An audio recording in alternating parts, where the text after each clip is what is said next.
Hey, it's Kim Komando today, your daily podcast to keep you up to date with all things digital and beyond. And I'd love to have you be a part of our podcast. You can make an appointment to speak with me.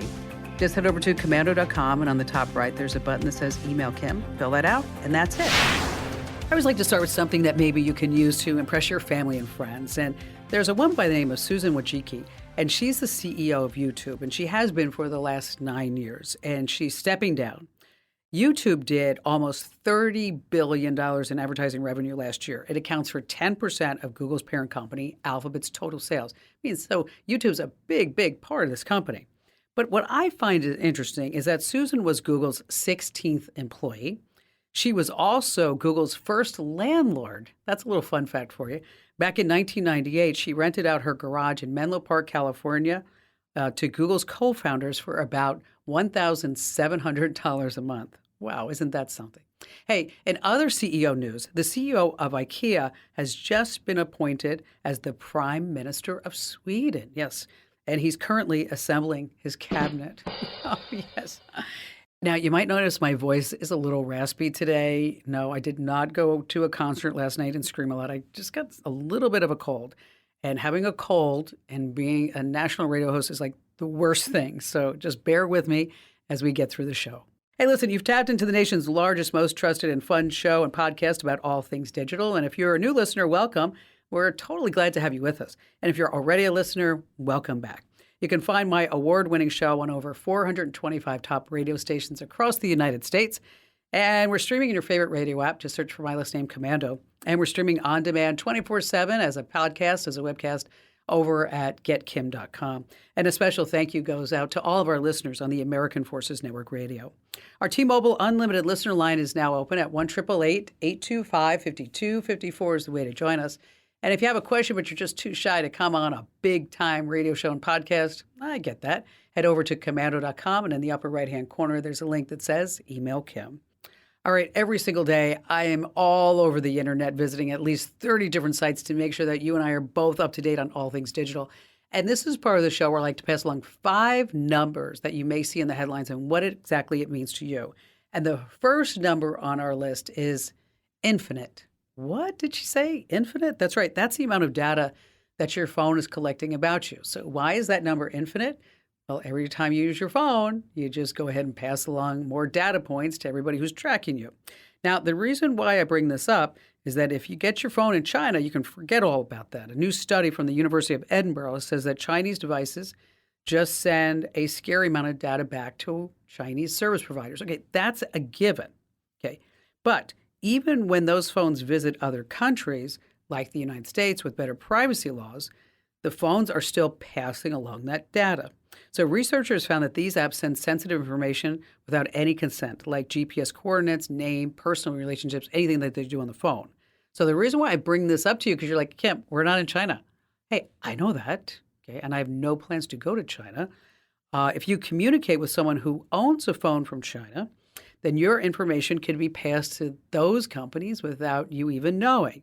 So the brands to look out for: OnePlus, Xiaomi, Apao, and Realme. And do not buy these phones on Amazon or eBay. And I know you might be tempted because they're cheap. They're cheap because they're getting all your data. Number 2 on our list, 5 phones that are worth money. So I want you to look through your closets, look through your desk drawers, and see what you can find. A first-gen iPhone, unopened in the box, it can sell for, they say, $50,000 at an auction. Second gen, $1,100. Okay, that's even if you didn't open it. I know you used it too. How about the Motorola Dynatac 8000X? It was released in 1983. Remember those? It was the big brick phones. $1,000 or maybe $10,000, and it only made phone calls. Remember that? Then we have the CityMan 900. It was the first mobile phone. It was made by Nokia in 1987. It's worth about $3,500. And a Motorola Razr phone. Oh my gosh, I loved that phone. Mine was hot pink. It's worth about $200. Next on our list, number 3, $1.3 billion. What's going on with that? If you're on Tinder, Hinge, Bumble, anything like that, you get a message from someone asking you for money for a sick friend or a jailed relative, that's a major dating red flag. And believe it or not, that's the most common message that romance scammers send. It accounts for 24% of all messages when they start asking for money. Let's see, 70,000 people got scammed out of $1.3 billion last year. Now, these scammers aren't only asking for money. Maybe they're going to say, hey, give me some money because we can make some investments together. That's about 18%. Sextortion, where they're saying that, you send me a naked picture and then you send them a naked picture and then they say we're going to send it to all your friends and relatives and post it online. That's also way up there. But the people most likely to fall for that are 18 to 29, just to let you know. Speaking of texting, I got to tell you this story because I'm still trying to figure this out. I know he did it just as a joke, but I'm figuring out how I can get him back. So if you have an idea of how I can get my husband back, I want you to reach out to me and let me know. Because I was on the sofa just sitting next to my husband. He was having a little snack and he was on his phone. So I had my phone in the kitchen. It was charging. And then my phone rings. And so I got up. I went to the kitchen. And there I got a text message from my husband that said, when you come back to the family room, could you please bring the salt and pepper? Okay. I was like, oh, you dog. So if any of you listening have an idea on how I can get him back, I want you to let me know. Oh, number 4 on our list, one, as in I'm number 1. Now, if you go on Twitter, you see a lot of posts from Elon Musk. You're not being crazy. He now gets first place in your Twitter feed. Number 1, because after all, he is in charge of Twitter. It all started on Super Bowl Sunday. Elon Musk sent a tweet out about how he supports and loves the Philadelphia Eagles, and so did President Biden. What Biden's tweet got 29 million views. Elon's, just a measly 9.1 million before he removed it. So apparently he was really upset about this. He threatened to fire engineers, and then now they're saying, okay, they're going to boost his tweets by a factor of 1,000. And so he says that he's saying like, oh, that never happened. Okay. I never told anybody that. And so that was the most recent news. But I still think that he's inflating his tweets. I mean, after all, he paid like $40 billion for it. I think he has the right to do it. Hey, by the way, did you know that both the Golden Gate Bridge and the Brooklyn Bridge, that they have Twitter accounts? Well, they used to. Now they're suspended. Get it? Suspended bridges. Okay, finally this. We're moving on. Number 5. $50,000. Okay. You know how it is after you get a job interview, you're anxious, you're waiting for the next email to pop up saying, okay, now you got to do this, you got to do that. Well, a woman posted to Reddit that she was in that position. She got an exciting email back from a company that she interviewed with. But when she opened it, she's like, what's going on in this? Well, it was a mistake. She really should not have received the email because in the email, it was the company talking to each other saying, well, she's okay, but she's looking for 55 to 60 grand. I don't think she's really worth it. I think she would probably accept $53,000. Did you see where she lives? Come on. That's a big seller for where she lives. So then she got this email and she's like, well, I'm going to show them. So she didn't say anything about it. She went to the second interview and she said, you know what? I got your email, folks. I would never, ever, ever want to work for a company like you. After all, she was thinking about being a scuba dive instructor, but deep down she realized that also wasn't for her. That was okay. You can work with me, scuba diving deep down. All right, still to come, how to earn cash on the side with some online surveys. We're going to talk about the stupidest tech patents, and then if you want to liven up those Google Docs, we have some free templates, and also the smart way to buy secondhand on Amazon, and we have all of your phone calls, and you have me, Kim Komando.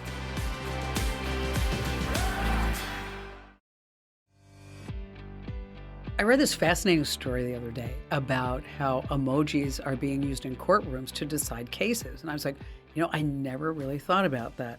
So to tell us more about it is Eric Goldman. He's a law professor at Santa Clara University School of Law. Okay, we all love emojis, but you know that they can have some double meanings. Like, let's look at a peach emoji. Yes, if you have a nice peach, right? What if a knife emoji actually showed up in a court case? Could you decipher its meaning and intent? Because in more and more courtrooms throughout the country, this issue is totally popping up. Like, for example, is a text that has high heels and a money bag next to it with it that says, teamwork makes the dream work? And I know I say that so much here in the office, and I was like, oh my gosh, maybe I shouldn't say that anymore.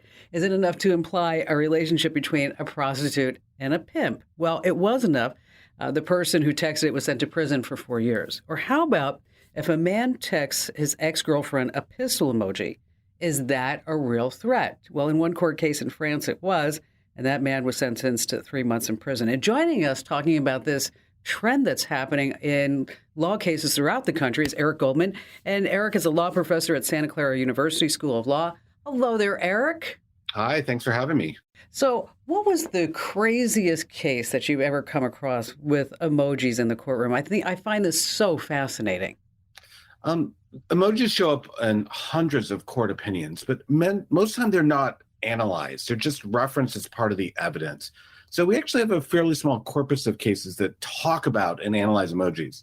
The craziest one I can think of is where a person submitted evidence showing an emoji that they thought they had seen, but the depiction wasn't consistent with their story about how they generated that screenshot.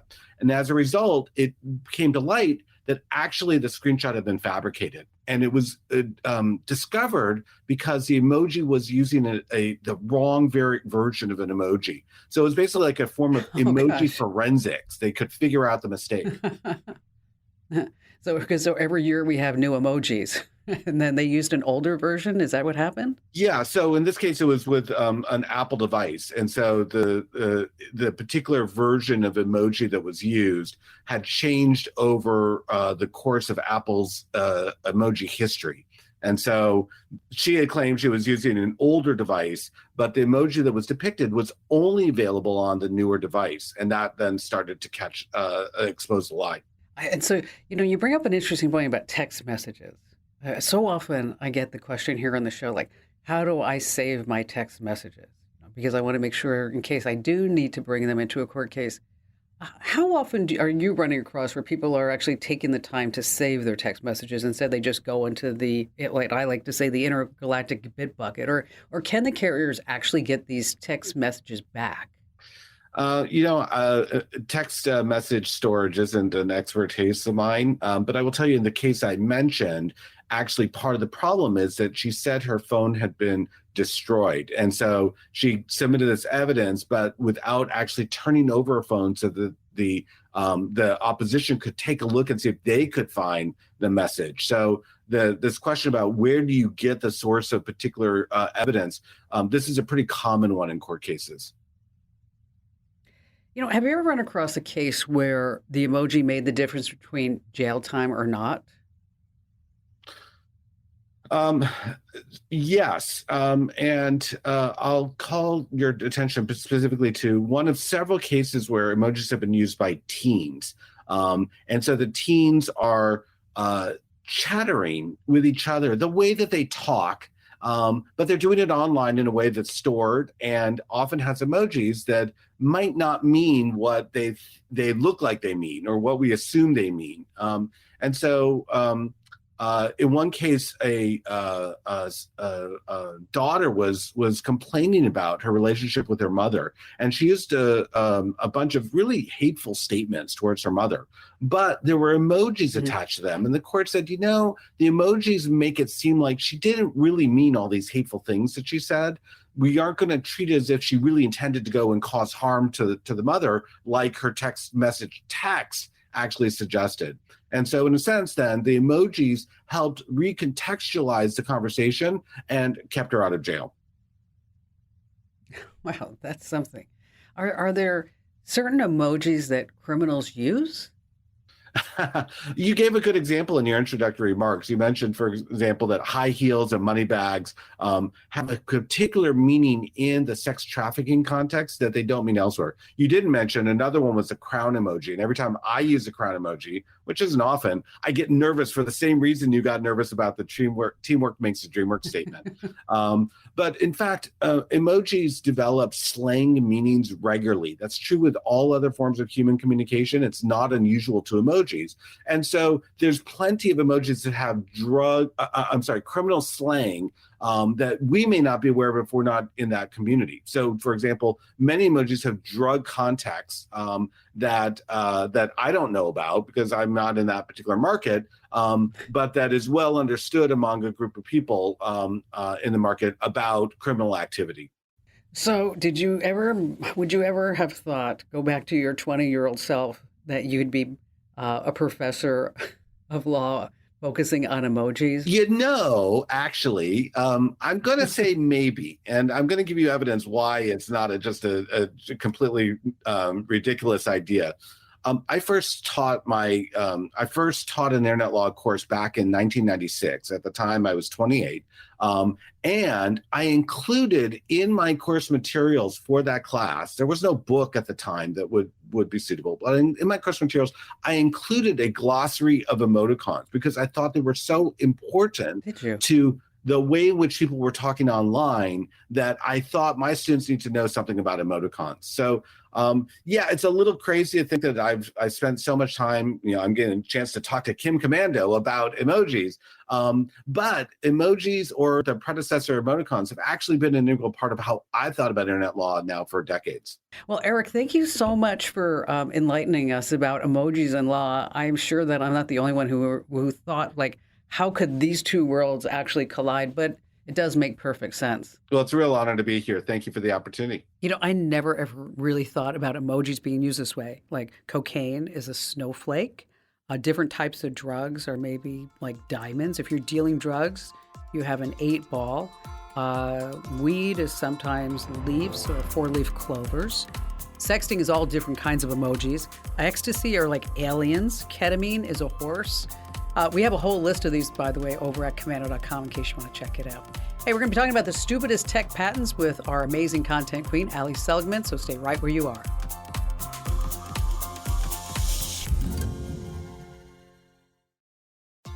All right, coming up in just a few moments, you want to liven up your Google Docs and tell you how you can get some great free templates.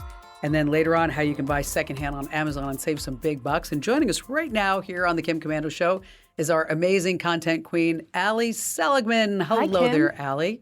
I'm not really sure what happened. I got this cold, but I'm not congested. It's just like it's like this is the worst thing a radio host could ever have wrong with them is their voice. I'd rather have a headache. I do. Don't you think? Still sound pretty good though. You're just a little more soulful this week.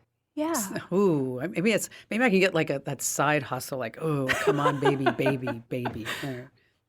All right. So now you've been out scouring, looking at tech patents because I am doing, and you're like, there are the dumbest tech patents I've ever seen. Okay. So tell us about the first one. There are so many dumb ones out there. I love this. This is held by Sony. They filed a patent to turn inanimate objects, including a banana, into a game controller. I don't know why you would need a banana to be a game controller. I don't think that would last very long, do you? Yeah. No, it wouldn't. I mean, even if you bought green bananas, I still think would it then become a banana bread controller, maybe? Maybe, yeah. Ooh. Part of the reason, by the way, that tech companies have so many patents, and they do, I'll tell you how many some of the big ones have, is because they incentivize their employees to do this. They will give you a cash bonus if you think of something that leads to a patent. Apple, they offer up to $4,000. Google offers up to $10,000 for a patent. So that's why they come up with all these harebrained ideas. And some are great, but some are not. Yes. Of course. Another one. Now, this isn't a tech company, but I had to include it because it's just pretty absurd. This is from Louisiana Tech University. They have a patent on how to organize files into folders on a computer. Wait, yeah, what? Yeah. Apparently, me too. It describes the process of how software can automatically put files into folders, not particular software, just in general, that this can happen. Okay, cool. Oh, nice. I wonder if they have that patent, do they get royalties from any of the big companies? That is also why a lot of patents exist, right? We all know the term patent trolls, which is basically someone who patents something so that they can then try to sue you and maybe scare you into giving them some money. I like to think Louisiana Tech isn't doing that, and they just wanted the patent. By the way, this won the EFF's Stupid Patent of the Month award. Another recipient was IBM because in 2017, they patented out-of-office email. In 2017? And you know what? I think people were sending out-of-office email way, way before 2017. Yes. How did they do that? I mean, or how did they? Because no one else had done it. I mean, somebody at the patent office, I mean, maybe somebody at the patent office never got an out of the office email. Maybe so. What's going on? That also won the Stupid Patent of the Month award. And the best part is a few days later, IBM donated the patent to the public because they got embarrassed. Thank you. Thank you. Let's look at Amazon. They have about 25,000 patents. Oh, geez. First up, a delivery blimp. Yes, a blimp. They call it an airborne fulfillment center, which sounds kind of cool and futuristic, right? It would deploy drones. It would act as a drone charging center. So basically imagine, this new space life we live where we've got a huge floating blimp with all our Amazon products. They also have, kind of on the other side of things, a patent for an underground network for delivery. I kid you not, this thing has tunnels, conveyor belts, vacuum tubes. So I guess if we have to go live underground, Amazon wins the shipping game there too. I did see a video once of the Amazon blimp, and they had drones coming in and out of the blimp delivering things. And I remember thinking, it sounds far-fetched, but I could actually see that happening. I mean, where you would have like the most commonly purchased things in this area, and then you'd have like a drone go up. I mean, it would totally solve that whole last mile problem. But then, of course, you'd have people, they'd be like skeet shooting for prizes, like, yeah, boom, it feels like a big what could go one of those wrong situation. And I could think of a lot that could go wrong. Perhaps Amazon's most ridiculous patent. 2014, they were awarded a patent to take photos in front of a white background. Yes, as you can imagine, all photographers were a little bit like, Right. Wait, what? How? There is a little more specificity and there are certain light, certain camera equipment, but I mean, come on, this one's a little bit ridiculous. Google has to make our patent list. Google has 80,000 patents that they filed for, 30,000 of which were granted. So they shoot their shot. They don't always get it, but that's a lot. The odds, they're doing pretty good for 80,000. Now, this is on the list because I just had to. We maybe instead of stupid, we'll say it's brilliant, although we don't really like it for our privacy, right? The patent is called Advertisements Based on Weather Conditions. And they filed this way back in 2012, which is the tech that allows Google to detect where you are and the weather and market you certain things based on it. So here in Phoenix, I get flip-flops. Everybody else, you get a winter coat, right? So not exactly stupid, but pretty invasive, yeah? Apple. How many patents do you think Apple has? Okay, well, they have 80,000. Well, 80 that they filed for, so 30,000. Google has 30. How many active patents for Apple? Is that Apple? I'm going to say 55. They patent everything. Oh. Good guess, though. The shape of an iPhone, a rectangle with rounded corners, that's patented. Yep. What about this? A glass staircase. I didn't know they were really in the architecture game, but yes, they patented glass staircases in 2003 because they have those in their stores. And then in 2013, they patented spiral glass staircases because they put one of those in too. Nice. Yeah. Nice. Another Apple, the bag. The patent is literally just called bag. And this is for their 60% recyclable bags.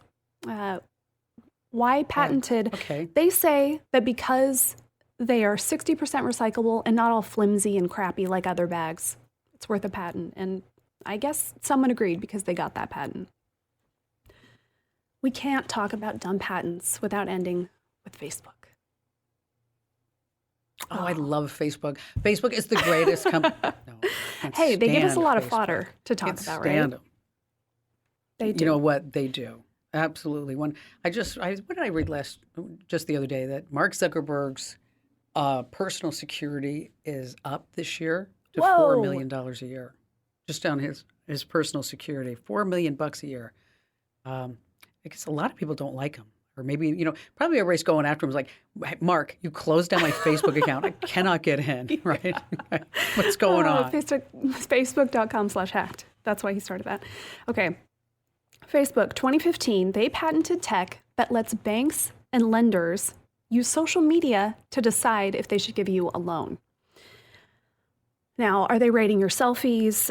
Is this how annoying your posts are? No, they're actually looking at your friends and seeing what their credit scores are to decide if they should give you money too. I guess they're thinking maybe if you can't pay your loans, your friends can help, but doesn't seem great. Well, they're probably thinking like, if Yes, you're a deadbeat, absolutely. you're hanging out with other deadbeats and you're a credit risk, but Yeah. insurance companies are doing that. I mean, they're looking at your social media to see if like you're posting car pics of you spinning out and doing crazy stuff like that. And so it wouldn't be, I guess I'm not that surprised that the banks are probably looking at it too.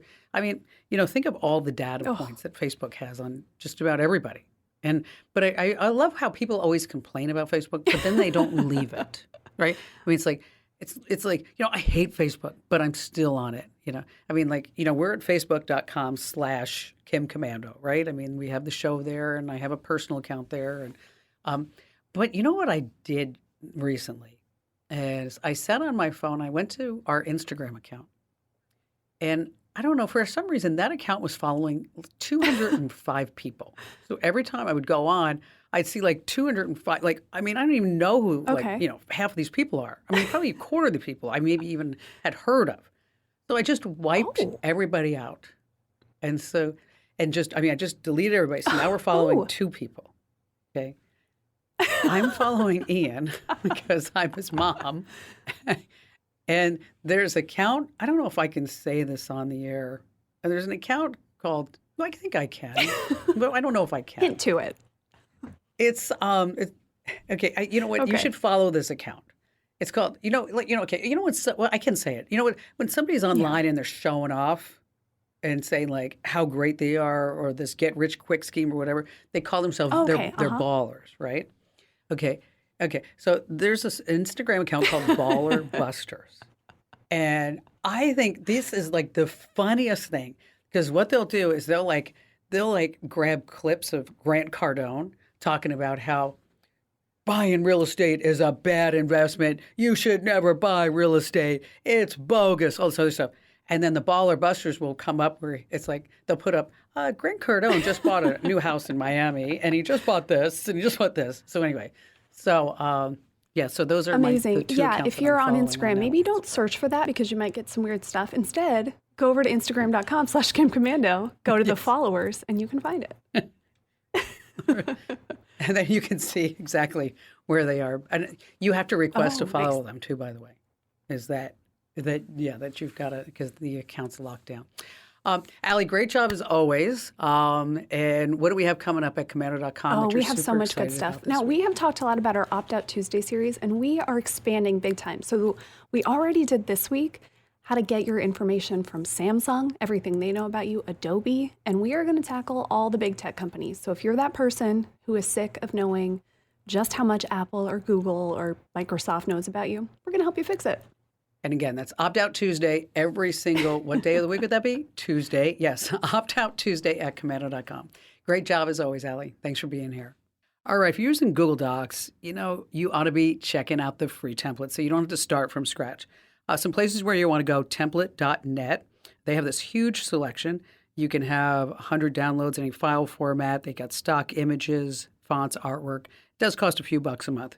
There's also Goo Docs. Yeah, not Google Docs, Goo Docs.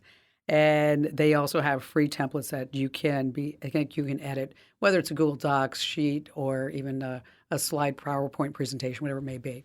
So in case you're looking for some free templates to get your business started, even a resume, what you want to do is head over to Komando.com and hit the link that says Kim Show.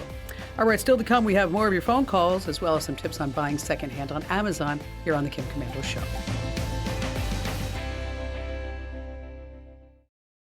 TIAA is on a mission. Why? Because 54% of Black Americans don't have enough savings to retire. So in collaboration with big-name artists like Wyclef Jean, TIAA released Paper Right, new music inspiring a new financial future. With 100% of streaming sales going to a nonprofit that teaches students how to invest. Stream Paper Right now and help close the gap. Hey, listen, join 400,000 folks who get our free newsletter every single day. It takes just 5 minutes to read it. It's 100% free. You can unsubscribe at any time and sign up now at Komando.com/get free tips. Komando.com/get-free-tips. Hey, Mike, you're up next here on the Kim Komando Show. Hey, Kim, it's great to talk to you. Thank you very much for taking my call. I love your show. You're so knowledgeable. I'm so happy to talk to you. Well, thank you, Mike. I'm here. Glad that you're here too. So what's going on? Hey, you're the only person that I honestly think can save me here. I've got a pair of older Bo 901 speakers. They're like Series 5 or Series 6. So they're not the oldest of the old, but they're still like 30 years old, give or take. And when the person came to install the speakers, they said, we're going to be lucky, to hook it up with this receiver that's also equally 30 years old. I don't want a 30-year-old receiver. Okay, well, I want to be able to use like my iPhone and sure. Bluetooth, iTunes to the receiver. I need a solution. I can't find an answer no matter what. Well, here, let me tell you, is that you have come to the right place. Okay, fear not, dear Michael, because when you sent an email, is that I went over to our IT geniuses. And I have two IT geniuses. These are the two guys that I go to when I have a question, Mike, right? And yes, one in particular, IT genius Jeremy, well, John is amazing, and so is Jeremy. Jeremy has some broadcast engineering background, but he doesn't like me to know that. Okay. As a matter of fact, because he hides that skill set from me. He does. And so, of course, because then you're going to use them all the time. Exactly. But you know what? But over time, he's let it slip, and I've given him some things. And let me tell you, he's got this studio running because, pre-pandemic, post-pandemic, he's the guy. So anyway, Jeremy sat down, and he has figured out everything that you need. He's figured out the receiver, the pre-out RCA, and how you're going to cook all that up, how you're going to leave them connected. You're going to turn the input into it, and then you control everything from the new receiver. And he just he wrote this whole thing up for me to show me exactly how this would work. So what I'm going to do, Mike, is I'm going to share it with you. Okay, so I am so ready, Kim. My gosh, you're the guy. You're the goddess of radio, but you're so knowledgeable. I just thank you.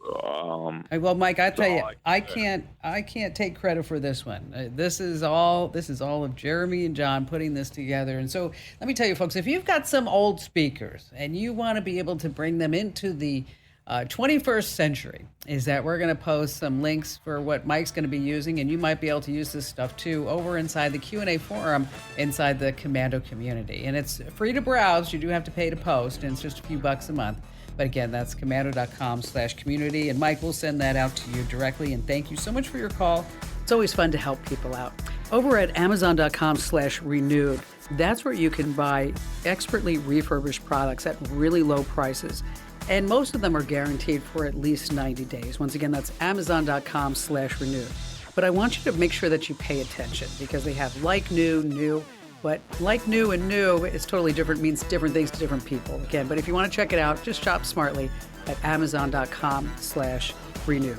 Hey, be sure to tell 3 friends about the Kim Komando Show and podcast, because knowledge is power. You can find me 24/7 at komando.com.